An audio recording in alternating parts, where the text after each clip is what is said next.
आपको? बहुत तेज धूप है ना, इसलिए चक्कर आ गया था। आप यहाँ चलिए, चलिए चलिए चलिए। आप बैठिए, मैं आपके लिए पानी लाती हूँ। हाँ।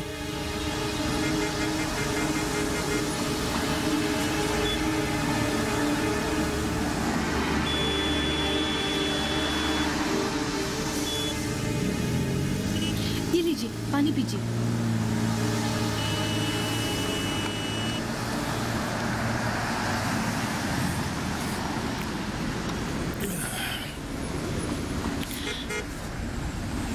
भगवान तुम्हें लंबी उम्र दे बेटी। अब आपका तबीयत कैसा है? ठीक है, तुमने मुझे नई जिंदगी दी। क्या नाम है तुम्हारा? प्राप्ति, प्राप्ति फुकन। बहुत अच्छा नाम है। भगवान तुम्हारी हर कामना पूरी करे। तुमसे मिलके मुझे ऐसा लगा जैसे हम पहले भी कभी मिल चुके हैं। शहर व्यस्त है, यहाँ का लोग व्यस्त है, किसी के पास रुकने का समय नहीं है, लेकिन इस बीच तुम्हारी मानवीयता देखकर मुझे बहुत सुकून मिला। लोग अगर एक दूसरे के बारे में नहीं सोचेंगे तो कैसे होगा? वैसे आप कहाँ से आए थे और जाएंगे कहाँ? मैं बहुत अकेला हूँ, घर में कोई नहीं है। ऐसे ही घर से निकल कर आया था, पता नहीं अचानक क्या हो गया। असल में आपसे मेरा मुलाकात होना था, है ना? आपको कोई दवाई चाहिए क्या? यहाँ पास में ही फार्मेसी है। नहीं, मुझे नहीं चाहिए। तुम मेरे लिए अपनी कीमती समय बर्बाद मत करो। तुम जाओ, इस रास्ते के अंत में ही मेरा घर है। कभी समय मिलने से मेरे घर जरूर आना। बहुत अकेला हूँ ना, किसी से बात करने से अच्छा लगता है। हम दोनों मन की बात करेंगे। मैं जरूर आऊंगी, लेकिन अब आप अकेले जा सकेंगे? नहीं तो मैं आपको छोड़ देती हूँ। नहीं, मैं जा सकता हूँ। अपन ही जीवन का सबसे बड़ा व्याधि है, जिसे कोई दवा भी ठीक नहीं कर सकता। अब चलूं? आना जरूर। अरे सुनो तो, बैठो ना, बैठो। बहुत सुंदर समझा ना, एकदम कार्तिक। आपकी नजर में तो हर एक लड़का कार्तिक ही है। अरे रुको तो, मिलेगा। प्राप्ति के साथ एक नंबर की जोड़ी बनेगी, बिल्कुल शिव पार्वती की जोड़ी। अच्छा, दिखाइए। देखो, सुना है लड़का बैंक में काम करता है। और घर में कौन कौन है? उसकी माँ, बाप और वो। लड़का लखनऊ में है। ओह, तब तो इस बार भी कैंसिल। कैंसिल? क्यों? बार बार रिश्ते आते हैं और तुम लोग कैंसिल कर देते। मैं कहाँ कैंसिल करती हूँ, आपके लाडली बेटी ने ही तो करती है। वही तो मैं कह रहा हूँ। ऐसे अगर चलते रहा, उसकी उम्र नहीं बढ़ जाएगी क्या? आप अपनी बेटी को अभी भी समझ नहीं पाए। वो दूसरों से अलग है। मैं उसके मन को अच्छी तरह से समझती हूँ, इसलिए ऐसा कहा। दूसरे लड़के होते तो पहले खुद के बारे में सोचते, लेकिन ये है खुद से ज्यादा दूसरों के बारे में सोचते हैं। ये शादी करेगी, लेकिन जब उसके ढंग के लड़के मिलेंगे तब। अब ऐसा लड़का मैं कहाँ से ढूंढूं? मिलेगा, ऐसा लड़का भी मिलेगा। देखिए, प्राप्ति के मन के विपरीत जाएंगे तो उसको बहुत दुख होगा।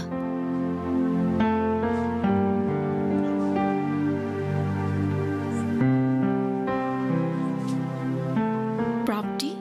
हाँ? क्या सोच रही है? बैठ। क्या हुआ? कुछ नहीं।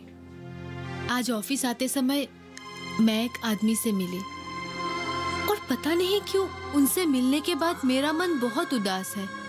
तू भी ना अब यहाँ बैठे बैठे उस आदमी के बारे में सोच रही है। हाँ। धर, लोग आज के जमाने में अपने समस्याओं को सुलझा नहीं पाते हैं और तू दूसरों के बारे में सोच रही है। तू भी ना, रास्ते में जो आदमी मिला था वो तो अनजान था ना? हाँ, अनजान था, एक मध्यम आयु की आदमी, लेकिन वो बहुत अकेला था। उनसे बात करके मुझे ऐसा लगा कि शायद इस दुनिया में उनका और कोई नहीं है। मुझे ऐसा अनुभव हुआ कि कोई बहुत बड़ी दुख की बोझ उन्हें अंदर ही अंदर खाई जा रही है। ठीक, तब तू एक काम कर, दिन भर ये सोच के बिता दे कि उस आदमी का बायोग्राफी क्या हो सकता है, और यहाँ ऑफिस में फाइलों का पहाड़ बन जाएगा। नहीं रे मेघना, अगर तू उस आदमी से मिलती ना तब तू समझ पाती। असल में बुढ़ापे में शायद सभी लोग उन्हीं के जैसा ही हो जाते हैं। आदमी अकेला होने से कैसा होता है शायद आज मैं समझ गई।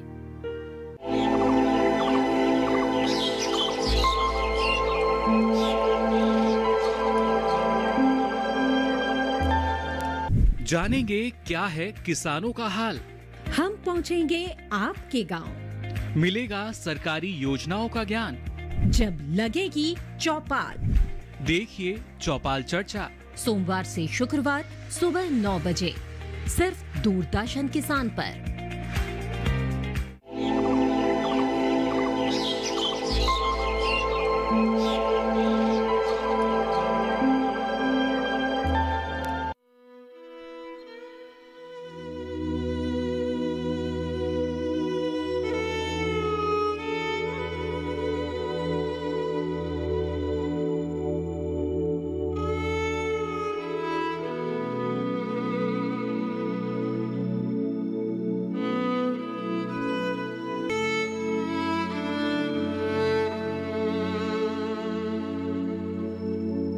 अब तो समझ में आ गया ना, अपने ही बेटे ने बाप के प्यार की कीमत नहीं चुकाया।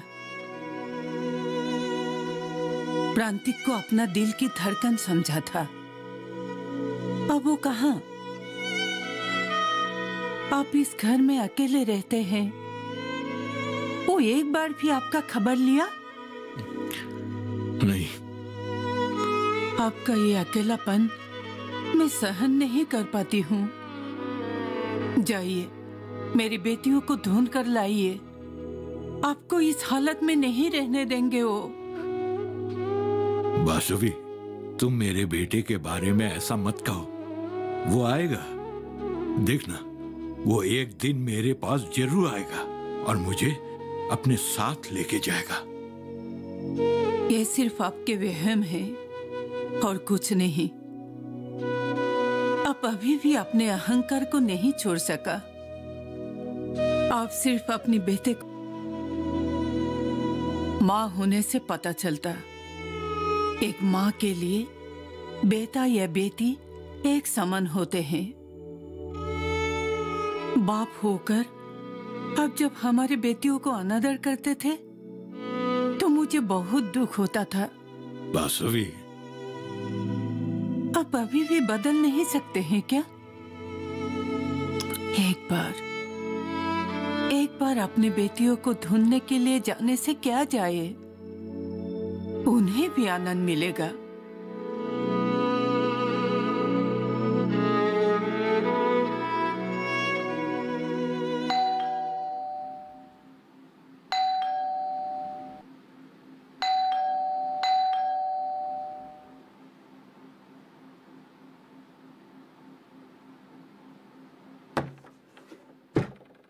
बड़ुआ, अरे बरबरा, आओ आओ आओ।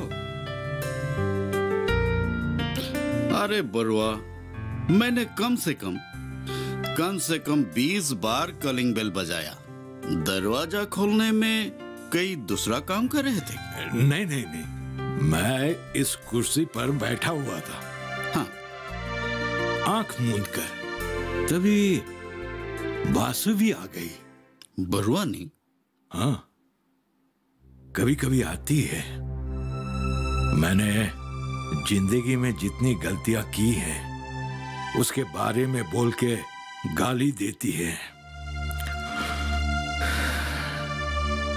मेरे स्वार्थी स्वभाव के कारण अभिमान करती है। तुम अकेला आदमी हो, तुम भी शायद ये सब बातें सोचते रहते हो। सोचता हूं।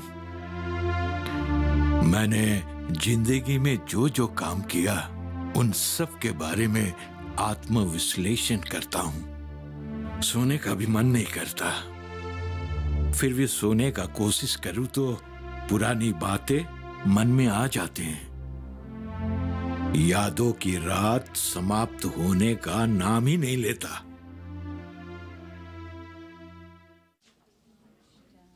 मेघना, हाँ बोल। मैंने ये फाइल पुटअप कर दिया है। अच्छा, तू राधेश्याम भैया को बोलना कि इसे हेड क्लर्क के टेबल में ले जाए, ठीक है? और अभी एक बजने वाला है, तो मैं अभी गई अभी आई। ठीक है, जल्दी आना। हाँ।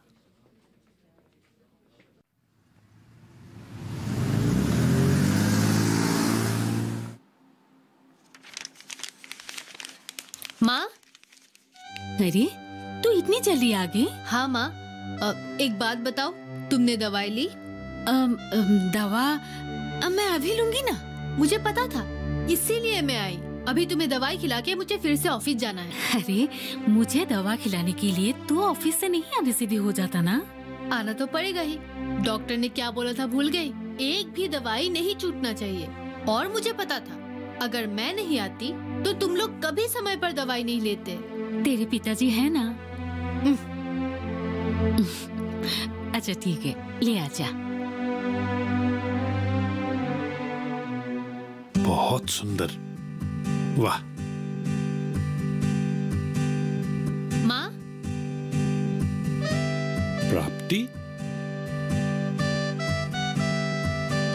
अरे बेटी। पिताजी, कहाँ थे आप? अरे रुक तो, मैं तेरे बारे में ही सोच रहा था। मेरे बारे में? क्या हुआ पिताजी? तेरे लिए रिश्ता आया है। रिश्ता? मेरे लिए? हाँ, उम्र तो रुकेंगे नहीं ना। लोगों को समय का काम समय पर ही करना चाहिए। हाँ हाँ, ये सब बात आपको बहुत अच्छी तरह से याद रहते हैं, लेकिन माँ को समय पर दवाई देना है, वो बात भूल गए। अरे तेरी माँ को तो तब से मैं वही बोल रहा हूँ। अभी तुम क्यों हंसने लगे? नहीं नहीं, मेरा ख्याल आप अच्छी तरह से रख सकते हैं ना, इसीलिए। अब हो जाएगा पिताजी। आप मेरी शादी के बारे में सोचना बंद कीजिए और माँ कैसे जल्दी ठीक हो जाए उसके बारे में सोचिए। इसका मतलब तुम एक एक करके हर शादी को ठुकराओगे। अरे ये भी तो ठीक नहीं है ना बेटी। तेरी हर दोस्तों की शादी ब्याह हो गई है, और तू? आप मेरी तुलना दूसरों के साथ मत कीजिए। उन सब के साथ मेरा जीवन नहीं मिलता। और अगर आज मैं शादी करके चली भी गई तो आप लोगों का ख्याल कौन रखेगा? अरे हम एक दूसरे को देखने के लिए हूँ ना। हाँ हाँ, वो तो देख ही लिया मैंने। आप लोग चिंता मत करो, मैं शादी जरूर करूंगी, लेकिन मुझे कोई ऐसा लड़का चाहिए जो मेरे माँ बाप को भी अपना माँ बाप समझे, ताकि इसी तरह मैं आप लोगों की ख्याल रख सकूं। और देखिए, अगर मैं नहीं रहूंगी तो आप लोगों का ख्याल कौन रखेगा?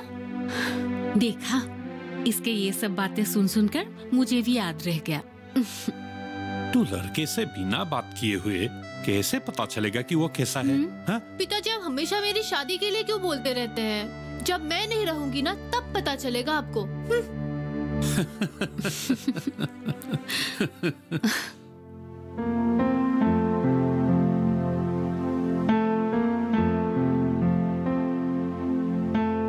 आप दोनों बेटियों के साथ ऐसा सुलूक क्यों करते हैं? कैसा सलूट किया मैंने? दोनों आगे तक पढ़ना चाहते हैं। अरे बीए पास किया, और कितना पढ़ेगा? बीए में ही तो पढ़ाई खत्म नहीं होते हैं ना।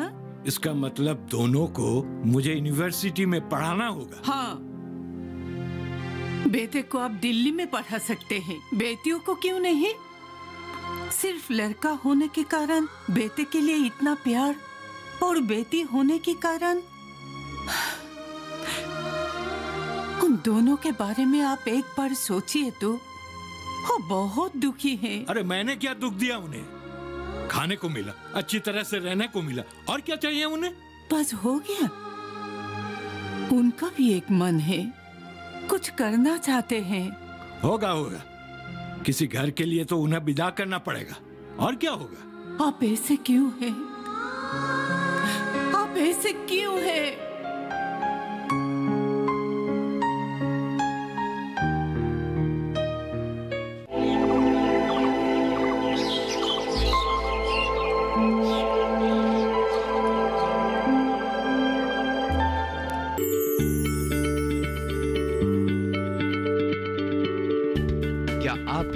बीमारी से परेशान हैं, चाहते हैं डॉक्टर की सलाह, तो हम हैं आपके साथ, बताएंगे आपको जीने की राह। समस्याएं आपकी, समाधान देश के मशहूर विशेषज्ञों के। घर बैठे बात करें देश के जाने माने डॉक्टरों से। हमारे लाइव प्रोग्राम स्वस्थ किसान में हर शनिवार शाम 6 बजे से 7 बजे तक।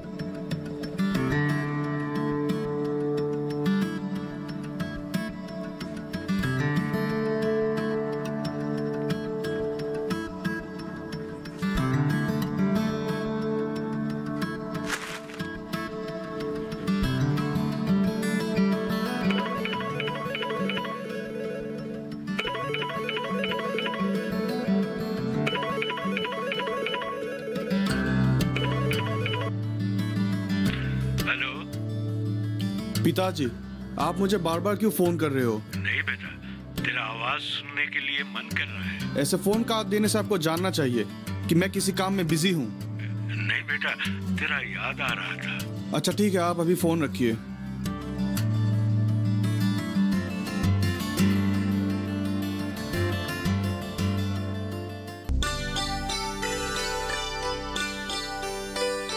हेलो डार्लिंग, चलो खाने का समय हो गया है। तात, क्या बोलते हैं? उम्र बढ़ सकता है लेकिन प्रेम अब भी ताजा है। आज भी मन के अंदर चंचल हवा चल रहा है। बस बस बेटी जवान हो गई है, कल परसों दामाद आएंगे, पोते भी आएंगे। अब ऐसी बातों को जरा लगाम लगा कर कीजिएगा, मुझे शर्म आते हैं। तुम्हारी ये शर्मीली मुस्कुराहट ने आज भी मुझे चंचल बना देता है। तुम्हारी इसी मुस्कुराहट पे तो मैं फिदा हूँ। बस बस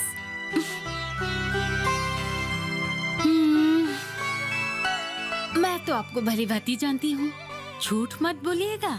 अच्छा ठीक है, वो सब छोड़ो, अब चलो। तुम्हारी लाडली बेटी ने तुम्हारे लिए सब कुछ इंतजाम करके रखा है। कितना नसीब के बल पर हमें ऐसी बेटी मिली है। कितनी लड़की होगी जो अपनी माँ बाप की इतनी ख्याल रखता हो। बहुत नसीब वाली हो तुम। आप भी तो बहुत नसीब वाला हैं। वो हमारा अपना खून ना होते हुए भी अपना संतान है। शायद अपना संतान भी। बस बस चुप रहिए, मत बोलिए ये सब। मैं कभी भी सोच नहीं सकती हूँ कि वो मेरी कोख की संतान नहीं है, और इतने सालों के बाद भी आप वो बात भूल नहीं सकते। देखिए, किसी तरह उसको ये बात पता चलेगा तो कितनी दुख हुई ना उसे। वो हम दोनों के आशा, उम्मीद, सपना, धड़कन, सब कुछ है। उनको लेकर हम दोनों कितने सुखी हैं ना, कितनी खुश हैं। इसीलिए तो वो हमारी प्राप्ति।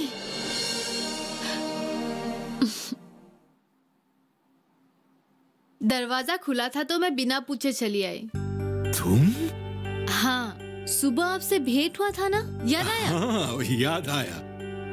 घर ढूंढने में कोई दिक्कत तो हुई नहीं? नहीं, मैंने लोगों से पूछा और उन्होंने दिखा दिया। दरअसल मैं सर्कल ऑफिस में काम करती हूँ। ऑफिस से आते समय सोचा कि आपसे मिल के जाऊँ। बहुत अच्छा किया। यही मेरा घर है बेटी। इस घर में मैं अकेला रहता हूँ। हाँ, बरबरा नाम का मेरा एक दोस्त है। बचपन से हम दोनों एक साथ बड़े हुए हैं। रोज उसका राह देखता हूँ। कोई बात करने के लिए है नहीं ना? अच्छा, तुम क्या पियोगी? चाय या? नहीं चाहिए पिताजी। पिताजी? पिताजी कहकर बहुत दिनों से मुझे कोई नहीं बुलाया। आज तुमने बुलाया तो मुझे बहुत अच्छा लगा। एक बार फिर से कहो ना। पिताजी। जानती हो बेटी, एक पिता के रूप में मैं एक व्यर्थ व्यक्ति हूँ। एक अच्छा पिता मैं नहीं बन सका, पिता का कर्तव्य भी नहीं निभा सका मैं, इसलिए मैं बहुत दुखी हूँ बेटी। उस समय आपका बात सुनकर मुझे बहुत दुख हुआ, आपकी बात जानने का मन किया और इसीलिए मैं चली आई। क्या जानना चाहती हो? मैं क्यों अकेला हूँ? आपके साथ यहाँ कोई नहीं रहता क्या? सब रहते हुए भी कोई नहीं है। मतलब? ये बरुआ 4 बच्चों के बाप है। बरुआ को बेटी पसंद नहीं थी। संपत्ति के उत्तराधिकारी के रूप में लड़का चाहता था और भगवान ने पहले से ही 3 लड़कियां दी थी और चौथी बार लड़का हुआ। वो अब दिल्ली में रहता है, मैकेनिकल इंजीनियर है, बहुत बिजी रहता है। उसके पास 1 मिनट भी समय नहीं है बाप से बात करने के लिए। आपकी बीबी को भी लड़की पसंद नहीं थी क्या? नहीं, बासबे तो इस बात को लेकर मुझसे झगड़ा करती थी। बहुत समझाया था उसने मुझे। कई साल हुए वो गुजर गई, तब से मैं अकेला हूँ। लेकिन आपकी जो लड़कियां थी वो कहाँ है अब? दोनों बेटियों का शादी करा दिया। छोटी उम्र से सभी अधिकारों से वंचित रखने के कारण दोनों मेरे पास कभी नहीं आती। नहीं आती है? क्यों आएगी? क्या मिला उन्हें? क्या दिया मैंने उन्हें?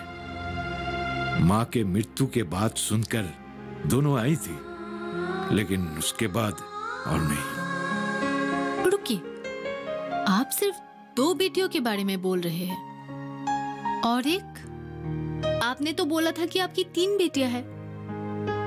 बार बार बेटी पैदा हुई, तीसरी बार भी बेटी पैदा हुई, तब एक परिवार को एडॉप्ट करने के लिए उसे दे दिया। क्या? मुझे लड़की नहीं चाहिए थी, मुझे लड़का चाहिए था। पता नहीं वो लड़की कहाँ होगी, किस घर में होगी।